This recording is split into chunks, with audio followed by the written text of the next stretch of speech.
Today we're going to continue the discussion of our memory challenges that we talked about last time. We sort of started introducing this issue. We talked about these various memory technologies, all of which are used heavily in computing systems. Okay? So I think we all have used computers with these things. There were two principles we discussed specifically, which is that when you have constant technology, then as the memory size scales or it increases, then the performance of that memory is going to decrease. So small memories will be faster than large ones. That tends to be the way that we summarize it.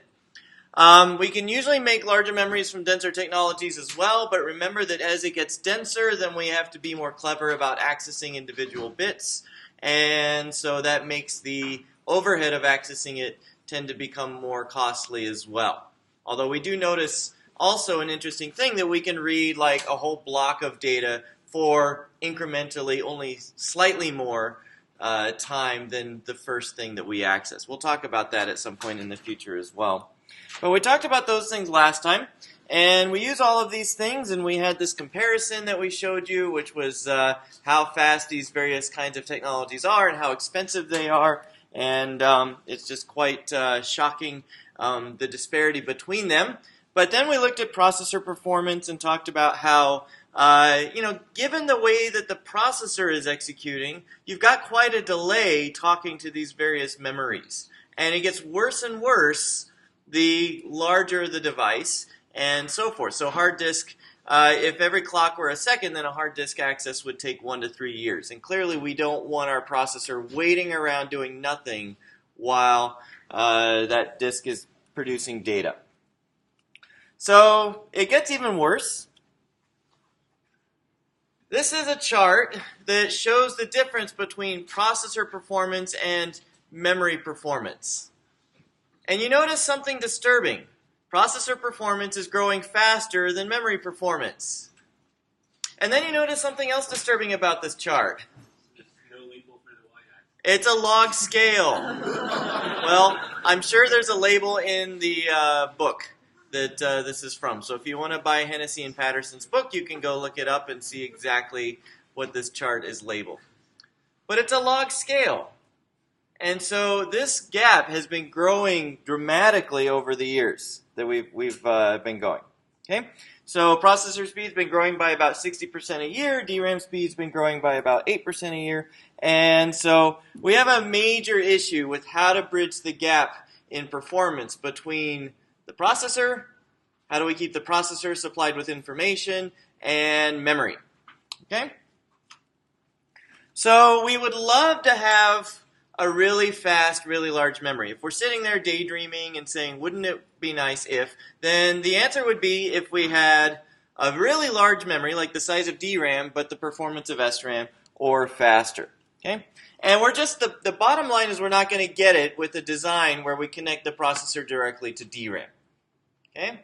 So that is just not going to work at all. We have to come up with a better approach. And the approach involves recognizing that programs, A, access data in very specific patterns, and B, they tend not to use all of memory at once. They tend to work with relatively small chunks of memory at any given time. And so we can apply these two observations and put a cache between the DRAM and the CPU. So the cache is going to be faster than the memory that it's in front of. It'll be smaller than the memory it's in front of. And ideally, if our programs are written properly, we'll be able to take advantage of this cache to great effect. Okay? So processor reads a value from a particular memory address. Instead of just getting that specific value, we instead get that and a bunch of neighboring values. We pull a bunch of things together at once into the cache. Okay? And so as long as subsequent accesses also access maybe adjacent values, maybe that same value again, we're going to be able to serve those requests from the cache as opposed to from DRAM. So we'll get a lot of benefit out of having this approach. Okay? Everybody got it? So what we're going to talk about today, in brief, because there's a lot more detail one could go into, and unfortunately, as processors and programs have become more sophisticated, the the ability to understand exactly what goes on under the hood becomes more and more difficult. And sometimes the only way that you can actually figure out how systems will behave is by running them and measuring their performance. You can't really reason about them as effectively anymore. Okay, but we're going to talk about program behaviors that maximize the benefit of caching, and then the high-level design issues in how these caches are laid out. Okay, so we're reading a value, or I should say the program is reading a particular memory location, and so the cache is going to fetch adjacent values. Clearly, not all programs are going to benefit from this kind of approach. Okay, we'd like programs that have specific data access patterns, okay, so that most of the time we'll actually be able to serve our requests out of the cache and not have to go all the way to main memory. Okay, and so if you have a program, for example, that has a very random access pattern, I access this value over here, and then I go way over here to this other location and access that value, and then I come back and access another value. When you have that kind of behavior, our cache struggles to keep up. Most of the time when we have a request come in, because remember, our cache is supposed to be a lot smaller than the memory that it sits in front of, then most of the time the request is not going to be in the cache, and we're going to be sad and incur the full cost of accessing the memory. Okay, everybody got that? Okay. So we call this behavioral pattern locality of access. How local or localized are the accesses that a program performs? We have two different kinds of locality, and it's really helpful to understand these, especially on exams where I ask questions about locality. But you have spatial locality, which means that you're accessing information that is near, spatially, the data that you've already accessed. And then you have temporal locality, which means you come back to the same values more than once. Okay, so temporal locality is accessing the same thing more than once, and spatial locality is accessing nearby things. So when you look at a program and you are considering it from a performance perspective, then a program that exhibits good locality is going to use your hardware caches really well. So we say it's well written because it means that it's designed properly and it's been designed to maximally utilize the hardware caches. Okay? And of course, if you have a program that is designed poorly, maybe the person gave no thought to how it would be run by the hardware, then it probably won't exhibit good locality and it'll be really slow. And you actually will see that on assignment 5. I've been toying around with the notion of changing the assignment 5 problem, but I kind of feel like I'll probably leave it what it is this year because it's a really great example of a program that was not written well from a spatial and temporal locality standpoint. And it's really slow, and it's really easy to improve the performance by changing the way the program operates. So you'll see a really clear illustration of this on assignment 5. Okay. Let's see. Most of the time it is easy to either achieve or improve the locality of a program, particularly if you're working with arrays. Arrays are fantastic when it comes to locality. So we had our vector add code.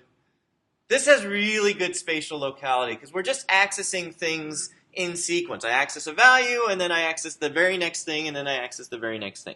Okay, everybody see that? So that's a pretty straightforward, simple example. Just writing this in some sort of intuitive way, some basic, clear approach to this problem automatically produces a result that has good spatial locality. Yeah, question? Roughly how big is the cache? Like in this case, would it fit both A and B? How big is the cache? It really depends on the system that you're talking about. If we're talking the last 5 to 10 years of Intel processors, you've probably got a couple megabytes of reasonably fast cache, and then tens to hundreds of kilobytes of really, really fast cache to leverage. So yeah, I mean, unless your vectors are 10 megabytes each, you're gonna see some good benefit from this. Yeah. Okay. Any other questions? All right. Let's see. Yeah, so it is important to understand locality. In fact, I would say that this is actually really, really important. It's too bad in my mind that we use Python so much now, and we use Java so much now because you kind of get away from needing to think about these kinds of hardware design influences. Like, what do I do to make sure I leverage my caches maximally? Now, if you write a Java virtual machine, you got to think about that kind of stuff. And if you write a Python interpreter, you have to think about that kind of stuff. In fact, if you go and download the CPython sources and look at how that thing was implemented, go look at the dict implementation, and they say, we designed the dict this way so that it maximally utilizes the caches. So it's really valuable to understand this stuff. But unfortunately, with things like JavaScript and all kinds of other languages like that, you don't really think about caching anymore. It's just not as important. Okay. This was the example that I gave in Lecture 1. Like I mentioned, this was a program that a friend of mine sent me because he was doing his PhD and he was writing this molecular dynamics program, and he had a large array that he was traversing. And you may remember from Lecture 1 that the I and J were for the inner dimensions of the array, and he had those in the outer loop construct. And so the innermost loop was actually going over n. And so he was accessing this array in a particular way. And when I looked at that, I said, this is not good. This is going to produce slower results. It's not that it was incorrect. It was producing perfectly correct results. It just was slower. And now we'll talk about why. C happens to use a row major ordering so that if you have a row of elements, all those elements are going to be contiguous in memory physically, and so you'll end up with a layout like this. Notice 0, 0, 0, 0, 0, 1 are next to each other, then 0, 1, 0, 0, 1, 1, and then 1, 0, 0, 1, 0, 1, and so forth. So think about if I'm iterating over I and j in the outermost loop and then n, well, I'm accessing the first thing, and then I'm skipping 4 things, and I'm accessing the 4th thing. I'm probably getting my indexes wrong, but you know what I mean. And then I'm accessing the 8th thing, and then the 12th thing, and so forth. Okay? I'm accessing every 4th element. And so what I'd like to do is rearrange the loops so that I get the most bang for my buck as far as leveraging the caches. I'd like to access every element in sequence. Okay, so this was the version I sent back to him. Now, this was one of many different changes I suggested. This was certainly by no means the only thing that his program needed.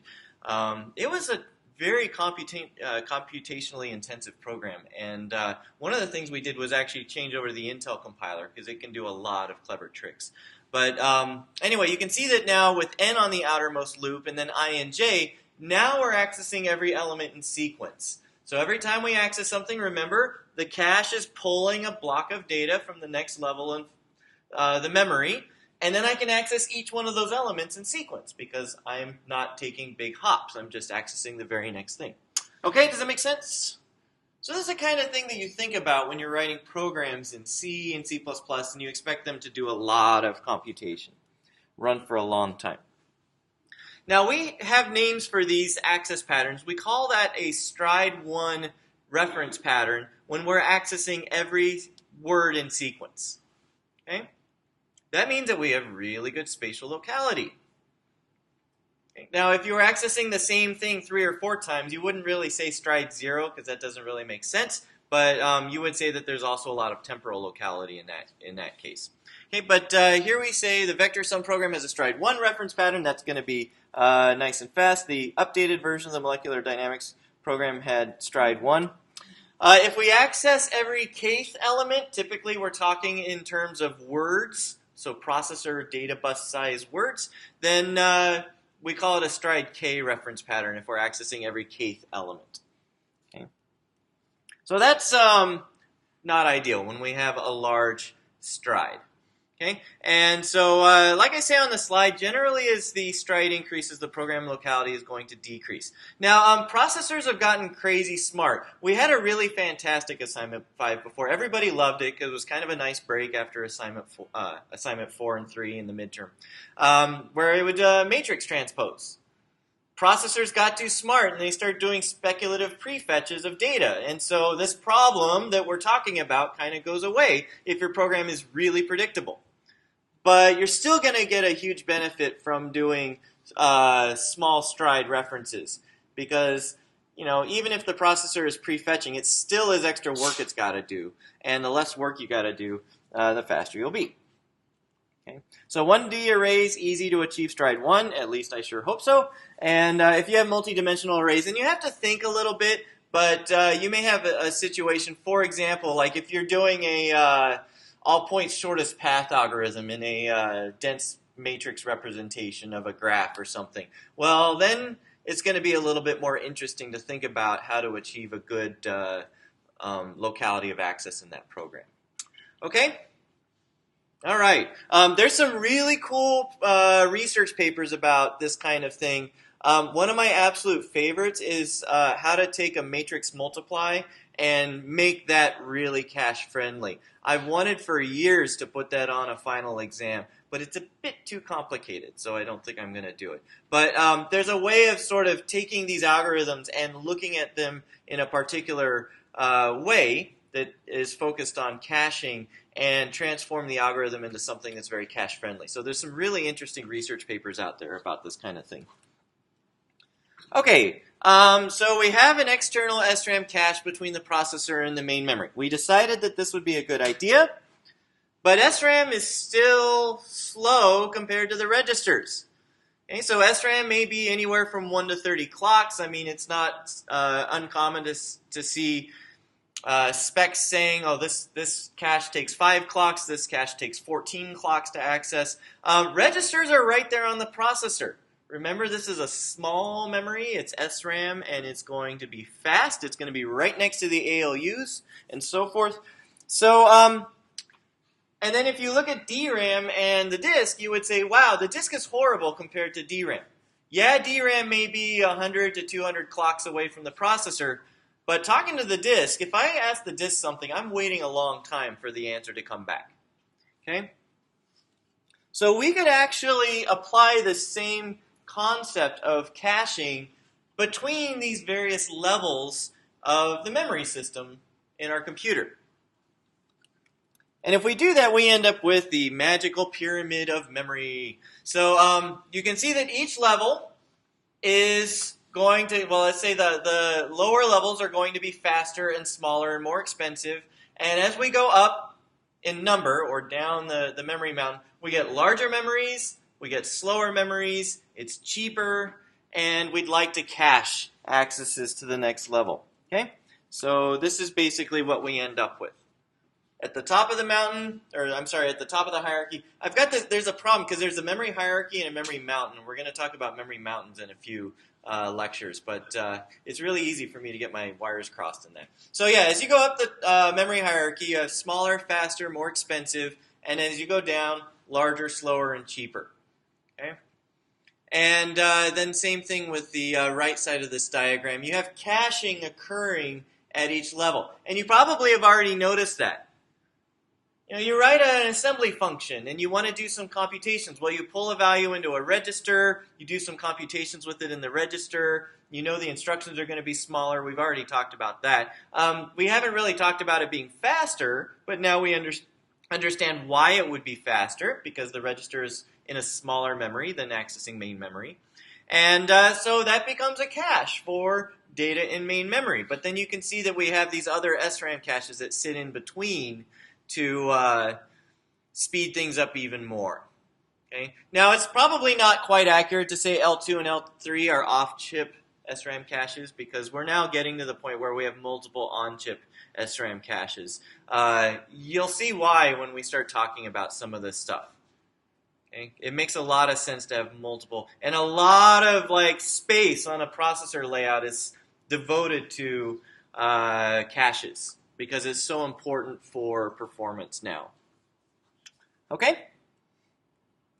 Let's see. Yeah, typical memory hierarchy, but it's not the only one. You see other places where you have memory hierarchies. Hard disks are a great example, because you buy your 4 terabyte hard disk off of Amazon or Newegg or whatever, and it says, I've got a 64 megabyte cache on the disk. Okay, cool. And then, of course, that's going to be buffered in DRAM as well. So you have some interesting sort of memory hierarchies that are designed around these devices as well. Okay, so I'm just going to throw that out there just in case. Oh yeah, and same thing with solid-state drives. Like the NAS that I was telling you about. Like we have a NAS at home, and it's got a little upgrade module where I can plug in a solid-state drive to use to buffer data from the 20 terabytes of hard disk that are in there, because talking to a solid-state drive is a lot faster. Okay, so you have various things like this. Now, we're going to start talking about how these things work. You have some caches that are for very fast things, and that's kind of what you have to think about. Remember that your DRAM main memory is going to be maybe 100 clocks away. That's a nice approximation to keep in mind. It'll be anywhere from like 50 to 200 clocks. But if I've got 100 clocks, then clearly I need to manage the caching of that in hardware because I don't have time to run software. There's no time to run software in 100 clocks or 14 and 30 clocks or things like that. Okay, so that has to be done in hardware. But then you have other caches. Like think about the space between, or the difference between DRAM and the disk. If I've got a difference between 100 clocks and 20 million clocks, that's plenty of time to run some software. And so a lot of times the DRAM cache of the disk is managed very heavily by the operating system. Okay? So the OS devotes a lot of thinking to what to bring into memory and what to leave out of memory, because a bad choice is a 20 million clock penalty. You might as well spend a few 10,000s of clocks to think carefully about that. Okay? Also, like I say here, CPU registers you could think of as, since they're a cache of memory, the compiler definitely thinks about that, but there's no flexibility really in it once the program is compiled. Okay? It is what it is. All right, so we have hardware caches and software caches. Now, level K caches data from level K plus 1.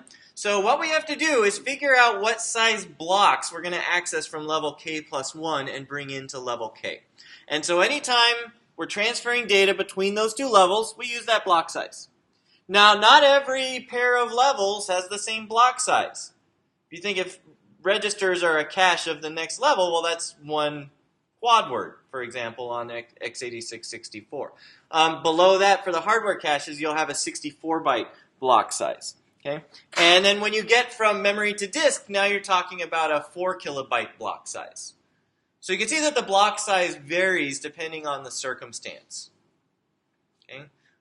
This can be a little bit confusing between L1 and L4. 8 to 16 words, that's just if you're considering a word from the standpoint of what's the data bus width. But on Intel processors, for a long time it's been 64 bytes. So you can just keep that in your head. It's 64 bytes, whatever the actual word size. That was true on IA32 as well. Okay? And then L4 and L5 on x86, you can just keep in mind 4 kilobytes. That's what we typically use. Okay, so the lower levels have longer access times, and they tend to be designed so that you can read more data in one shot. So that's why they tend to have a larger block size. Okay, makes sense? All right. Let's see. So yeah, the hardware cache is managing blocks of data from the next level. You can't just grab a block of data. Where'd it come from? If it gets written to, how do I know it's been written to? Where do I save it back? So you have all these kinds of questions you have to think about when you design a cache or implement a cache. And so all of this additional information goes along with the block data in this thing called a cache line. The cache line has the additional details necessary to keep track of the block that's in that cache line. Okay, so we have a flag. Is it valid? Does it actually have useful data in it? We have a tag that says where the block came from. Okay, that tag is really important, but it can be a little bit subtle at first. Thankfully, in Assignment 5, you'll get to see exactly where it comes from, so it'll make a lot of sense then. And then you have the block of data itself. Okay, those are all what we have in a cache line, and we draw a picture that looks something like this. Notice we have 1 bit for valid. That one is obvious. The tag will be some number of bits, we'll denote as lowercase t, and then the block will be a power of 2 in size. That's going to become really important as you see how we take a memory access and map it into the cache. Like, it's really helpful if that's a power of 2. Okay, so the CPU makes a request to main memory. The program is executing, you're doing your garbage collection, your program emits or runs an instruction that talks to memory, and the CPU emits an address out onto the bus. We have main memory divided up into blocks of capital B bytes. Notice capital B and lowercase b are related to each other. That's going to be the theme throughout these slides. And the cache lines themselves, of course, we have the additional detail to keep track of what block is in there and so forth. So the CPU requests a word in block 10, and it doesn't know that. The cache knows what block it goes to. So the CPU requests a word in block 10. Can we satisfy the request from the cache? Yay, right? We can. So this is called a cache hit. So we are happy when we get cache hits because we get to have the performance of SRAM. Hooray, right? This was a 14 clock access, not a 100 clock access. Now, let's say that the program then runs another instruction and the processor emits a memory read that would hit block 6. We don't have that one, right? Everybody see that? We don't have that in the cache right now. So we call this a cache miss because the data that we wanted is not in the cache. Now, you can imagine that we would like to have as few misses as possible. Okay? So we have to load block 6. It's in main memory. We know it's in main memory, but we need to bring the block that contains that address into the cache. Okay? What else do we have to do? Well, let me ask you, where is it going to go? Well, we haven't talked about writes yet, but that is an important concern. We'll talk about that next time, actually. We have to figure out which block we need to get out of the cache to make room for block 6. Everybody see that? This is an interesting and challenging choice to make. Which one would be the best block to choose? Is it possible to make bad choices? The answer is terribly yes. It's definitely terrible choices out there to be made. But the first thing we have to do is we have to make room for the new block that we're loading. Okay? So we say that we are going to evict one of the existing blocks so that we can make room for block 6. Now, that is typically dictated by some kind of replacement policy. Okay? And there's a billion of these different policies out there. They're kind of fun to try to design and test and see how good or bad or awful they are. But basically, the replacement policy chooses a block to evict. So they're also called eviction policies, as you could guess. So least recently used is one such policy. You can think of least recently used as being find the block that was accessed furthest in the past and evict that one. It's a pretty good policy, but there's actually better ones, much better ones than that. And then you have the random replacement policy where you just randomly pick a block to evict. Now, there is an optimal policy. It's actually called opt for optimal. Does anybody, can anybody guess what would be the optimal policy?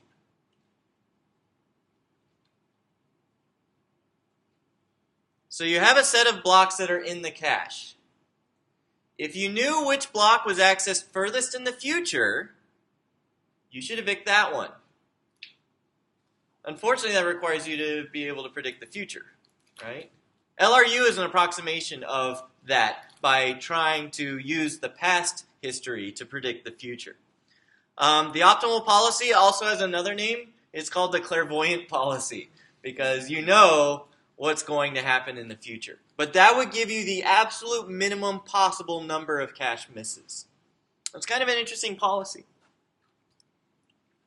Okay, how about this situation? We have a cache, all of its lines have a valid bit of 0. Are we going to have a miss? Yes, always. Doesn't matter what address we're accessing or anything. Okay? So you can see that there's different kinds of misses that can occur when you're interacting with a cache. This is called a cold cache, and this is called a cold or compulsory miss because you haven't run the program long enough to get to the point of having the cache populated with useful data. Now you can imagine, how would this be important to know about? Well, what if you're trying to measure the performance of your program? And you measure your performance right at the beginning when your program doesn't have any data in its cache. Well, it's going to be slow, right? But if you run the program for a little while and then start your performance benchmark, you'll get a much better sense of how your program's behaving, because the cache will be populated and you'll have a sense based on the locality of access of your program. This is the same thing, too, between disk and DRAM and your SRAM caches, and all of this stuff is actually really important when you're doing performance measurements. And it's one of those things where performance benchmarking is actually a pretty complex process, and you have to know what you're doing to get useful and accurate results. I wish that would be fun to talk about at some point in this class, but there's no time for it right now. It would be something, you'll probably run into this at some point in your life, though, if you do software engineering for a living. Okay, so here's CPU requests a word in block 5. So the question is, we know that block 5 is in here, but how do we know block 5 is in here? I'm sorry?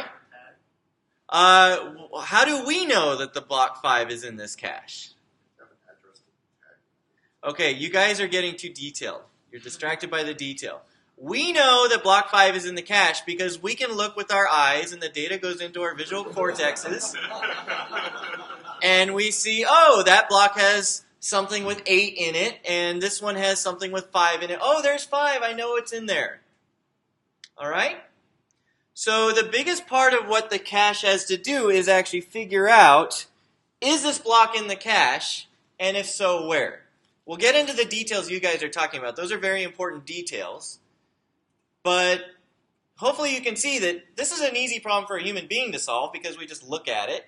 But for the cache in hardware, it somehow has to look at all these different lines and figure out, is this block actually in the cache? So there's another part of how these things are designed called a placement policy. A placement policy is just some means by which we can sort of narrow the possible places that a particular block could be stored in the cache. Okay? We'll talk about why we want to do this. Hopefully you'll see really quickly. Now, placement policy, a random placement policy would be sort of the ideal, and maybe that's what you started out looking at this with. Oh, we'll just put the block anywhere. And we'll just make sure that somehow the cache line says this is the block's tag, and then we can go look at it somehow, and we'll know that's where the block is. So that would be a random placement policy. It also happens to be very expensive, because imagine implementing this in hardware. You've got the access coming in, and of course, like we were talking about, you've got to take the address, map it into a tag, and now you need to look at all of the cache lines at once and say, hey, which cache line has this tag? You can imagine the logic for that could be expansive, right? We want to do it in parallel. We want to do it fast. Okay? So normally we don't see a random placement policy in hardware caches. Typically we're much stricter. You can imagine that the cache is like a small number of boxes, and each line always, each block always goes into one of those boxes, so that when you get a request for that block, you know which box to look at. You can think of it working that way. We call those boxes cache sets. Okay? Every block in memory is going to map to exactly one cache set. It's hard-coded in the hardware.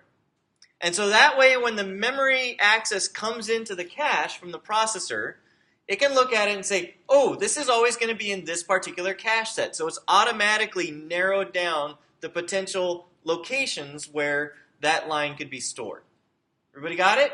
So this is like a giant optimization for making this faster. Yes? Do compilers ever think about where you place data in respect to cache sets? Oh. It's like the vector add thing, right?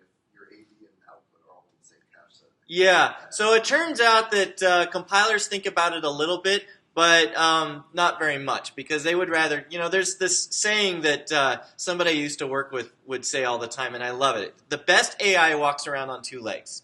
Okay?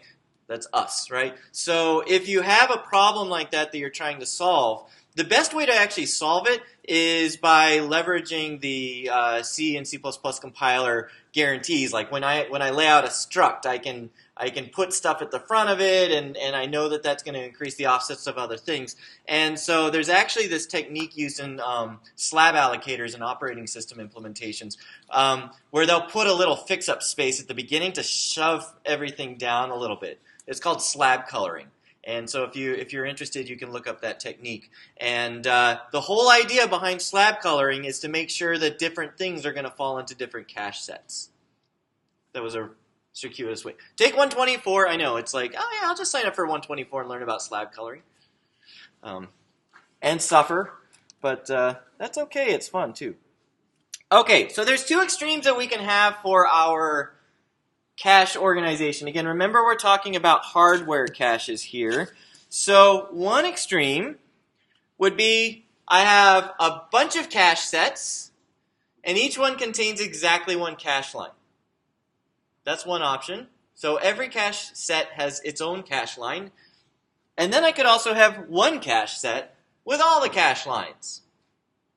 Okay, you can imagine the bottom one would be more of a random placement policy.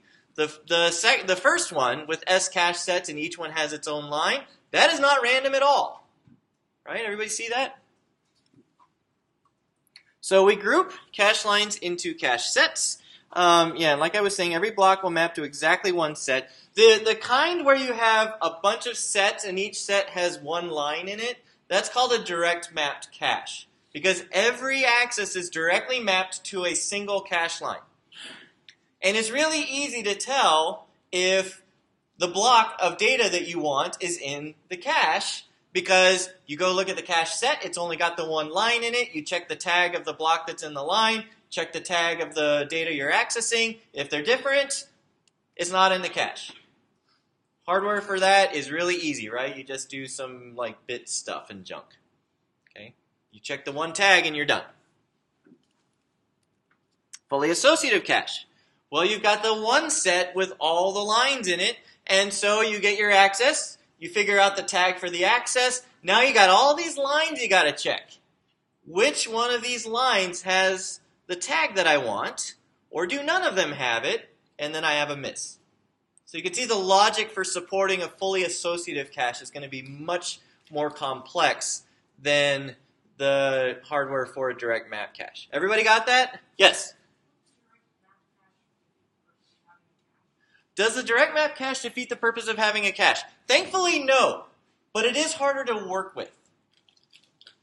We'll talk about that momentarily, because this is a very interesting problem to think about.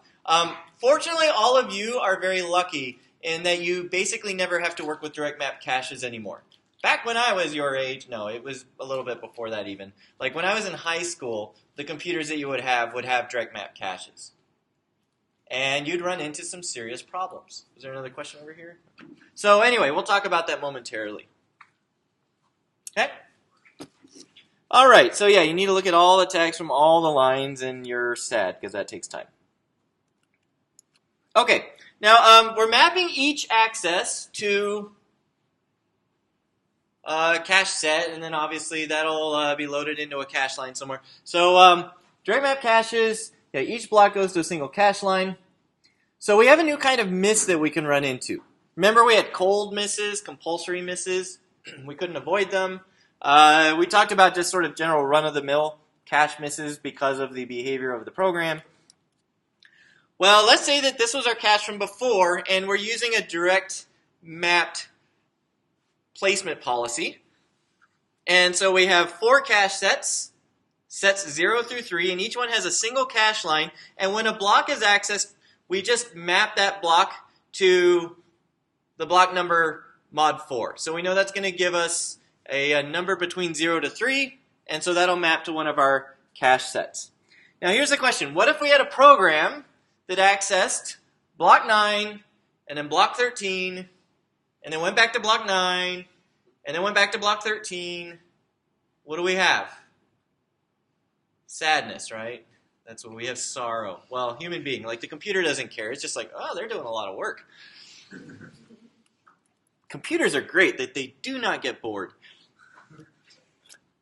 basically every time you have a request from the CPU, the cache is not going to contain the block because you load block 9. Okay, I've got to evict whatever was in that cache set before. Now I have to access to block 13. I've got to evict block 9, but I'm going to access it again shortly. Okay, so we call these conflict misses. And this is the thing about it. We know the cache has the appropriate amount of memory. Like, if we have this program and it's only accessing 2 blocks worth of data, but they happen to be at addresses that cause this kind of conflict, then the placement policy is going to make our program very slow. Everybody see that? Oh, this sucks. It's just the worst. Let's see what I talk about here. If you generate a lot of conflict misses, it's called thrashing. Basically, anytime you abuse a cache, it's called thrashing. So just FYI. Not because it makes a sound or anything like that. It actually comes from back in the day when people stored data on magnetic tape reels, and they actually used that for their swap storage, which is insane if you ask me. But we're talking about computers with like 32 kilobytes of memory or 64 kilobytes of memory. 64K of memory would be like a brick. You know, I showed you all those little pieces last time, I think it was, with the ferrite cores. Well, that would be one slice, and you'd have like 32 of those stacked together into a brick. You can still buy them on eBay. I would love to get one of those bricks. It's like 32 kilobytes or 64 kilobytes, and put a USB plug on it so I could use it for storing data, I guess. So, but yeah, I mean, so I'm getting a feel. So, but when those reels would go back and forth, when you would not be using your memory very effectively, it would make a thrashing sound, and so that's where this term thrashing comes from. Okay, so this is a thing that you run into. You may have a program with great locality. In this case, we're talking temporal locality, right? Because we're accessing block 9 and block 13 over and over again. But it runs poorly because of the placement policy on the cache. And so, yes, to answer the earlier question, does this defeat the purpose of the cache? Well, in this particular circumstance, if we're generating all kinds of conflict misses, yes, it totally does. Okay? And this is why we like to avoid DragMap caches in our hardware design. Okay? If we can figure out a way of accessing memory just differently enough that we avoid conflict misses, then we still get all the benefits of the cache. And the cache gets to be fast because it always knows where it's stuffing things.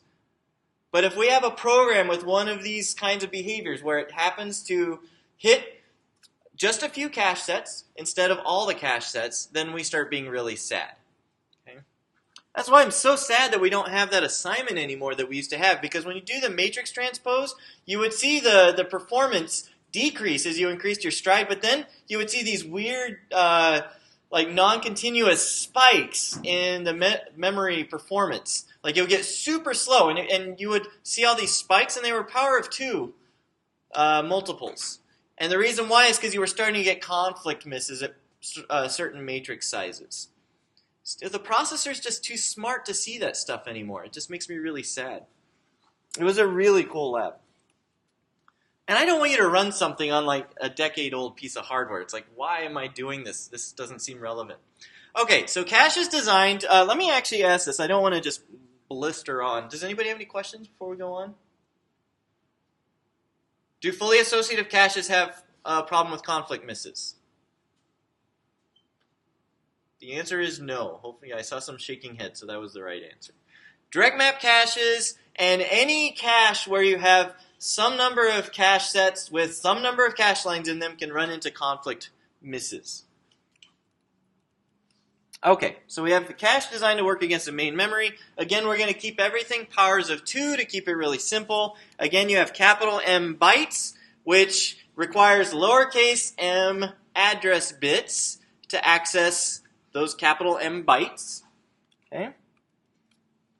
Now we have these parameters of the cache that we're talking about. Notice we have capital B. Remember that was the block size, and I said it has to be a power of 2. So capital B equals 2 to the lowercase b. We need lowercase b bits to know which byte in the block we're accessing.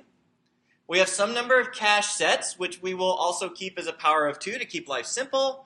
And we have some number of lines per set. We don't care. We could have 5. We could have 19. We could pick a nice, pretty prime number and use that for the number of lines per set. We don't really care about that.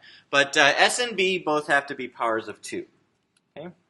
So the cache is going to have space for a certain amount of data. That's easy to compute. Notice B, the size of the block, times the number of blocks per cache set times the number of cache sets. That tells you how many bytes of data you can actually cache. Okay? Now, there's also going to be valid bits and all that malarkey, so there's going to be extra space in here, but we don't normally talk about that.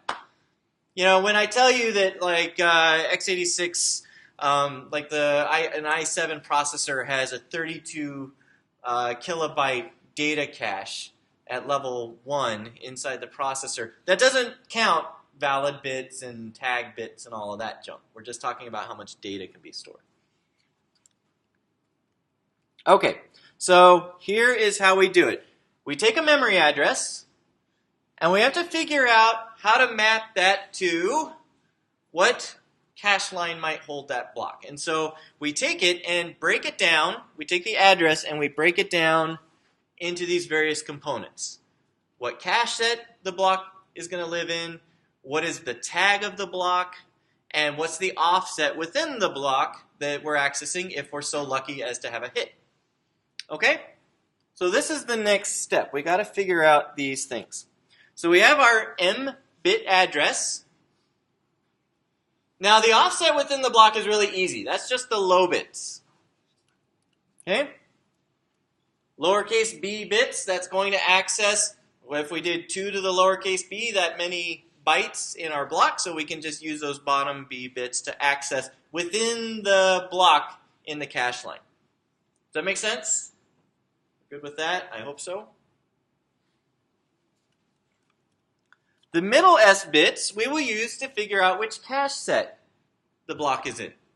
Okay? So you can see why this is a hard-coded thing. We're just taking those bits and we're saying whatever that number is, that is the cache set that we're going to look in. We don't look in any other cache set. You can imagine in the hardware design that whatever the set index would turn on a particular region of the cache and say, let's look in here. The remaining bits in the address are the tag. That tells us what block within the cache set we're actually caring about.